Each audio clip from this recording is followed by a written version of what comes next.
இப்போ வந்து மெய்யழகனுடைய trailer போஸ்டர்ஸா, launch posters எல்லாம் பார்த்தோம்.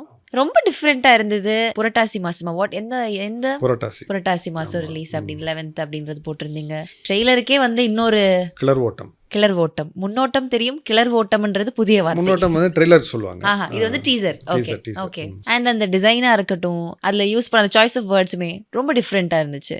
இது வந்து படத்துக்கு கூட அசோசியேட்டடா? படத்தோட ரொம்பவே அசோசியேட்டட்னு சொல்லலாம். ஓகே. ஏன்னா படத்தோட டைட்டில் பார்த்தாலே உங்களுக்கு தெரியும், சுத்த தமிழில் தான் இருக்கும். தமிழ் மொழி பற்றின நிறைய இது அதில் இருக்கு. அதாவது எப்படின்னா ரொம்ப ஒரு 3வது லேயரில் 2வது லேயரில் அப்படி வச்சுருக்கிறோம். அது ரொம்ப இதாக ஆப்வியஸாக தெரியாத மாதிரி வச்சுருக்கிறோம். இன்னொன்று, நானே தஞ்சாவூர்லேருந்து வந்திருக்கிறதுனால அது மேலே இருக்கக்கூடிய ஆர்வம் எப்போவுமே தமிழ் மொழி மேலே ஒரு இது இருக்கும். இன்னொன்று என்னென்னா, இது வந்து நம்ம செய்யணும்னு செஞ்சது கிடையாது. இது எல்லாரும் செய்யணும்னு ஆசைப்படுற ஒரு விஷயம்.